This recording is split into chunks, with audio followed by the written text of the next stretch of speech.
la bourse en temps réel.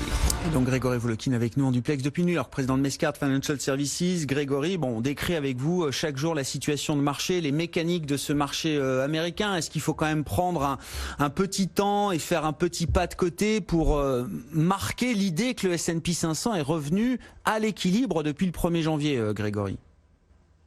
Oui, ce qui est déjà quand même une très très bonne nouvelle. Ce qu'il faut aussi noter en fait, c'est que quand vous voyez les valeurs qui baissent aujourd'hui, c'était celles qui entraînaient sur les 3 ou 4 derniers jours les marchés. C'était les valeurs où les hausses étaient non seulement excessives, mais ne pouvaient même pas être justifiées. On prenait par exemple des valeurs comme Hertz, qui est en faillite en Chapter 11, comme JCPenney, en faillite en Chapter 11, et d'autres qui sont des valeurs vraiment à la casse, comme par exemple les compagnies de croisière, et elles montaient de 20 ou 30% pratiquement par jour. Alors qu'est-ce qui se passe? Et aujourd'hui, ce que je vois en lisant les commentaires dans la presse spécialisée aux États-Unis, c'est qu'en fait, c'est les day traders, les jeunes qui viennent d'ouvrir leur compte où ils peuvent trader des actions, qui depuis quelques jours se sont précipités en se disant on a manqué cette hausse depuis le mois de mars, essayons de trouver maintenant des véhicules qui nous permettent de faire de la performance. Donc, vous avez toute une communauté aux États-Unis, mais je pense aussi en France, de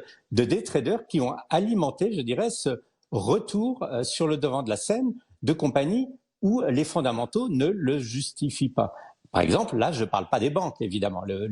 Un day trader ne joue pas la Société Générale en principe ou JP Morgan. Mais le day trader va vraiment alors regarder des dossiers comme par exemple un Hertz qui est en faillite, une compagnie aérienne, etc. Donc, est-ce qu'on va retrouver peut-être un marché un peu plus facile à expliquer? C'est ça qui est souhaitable, parce que je dirais il y a eu depuis quelques jours quand même des excès, on en était tous conscients.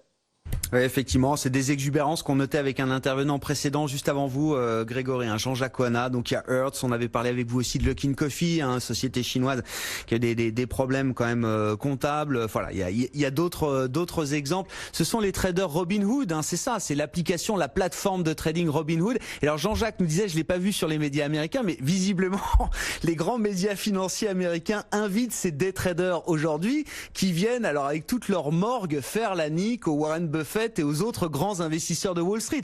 Sur les compagnies aériennes, par exemple, c'est vrai que Warren Buffett, pour le coup, il a pas eu le bon timing. C'est pas grave. Mais voilà, il est sorti des compagnies aériennes juste au moment où elles ont déclenché des rebonds spectaculaires. Et les traders intraday viennent en profiter sur les antennes des chaînes financières américaines. C'est ça? C'est vrai, Grégory? Non, c'est vrai. Et non seulement les traders intraday, vous aviez même Donald Trump dans un tweet qui s'est moqué de Buffett en disant il a vendu les compagnies aériennes trop tôt. Alors que Donald Trump, il faut pas oublier, il a eu une compagnie aérienne. J'étais à New York à cette époque-là. C'était des très beaux avions qui volaient entre New York et Atlantic City. Le problème, c'est que sa compagnie aérienne a fait faillite en moins d'une année.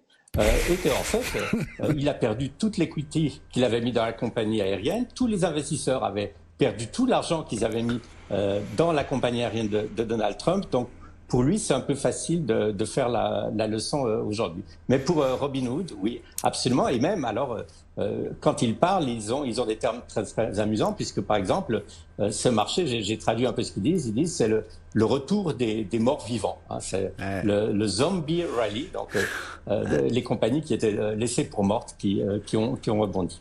Bon, ça en dit long, effectivement, sur la qualité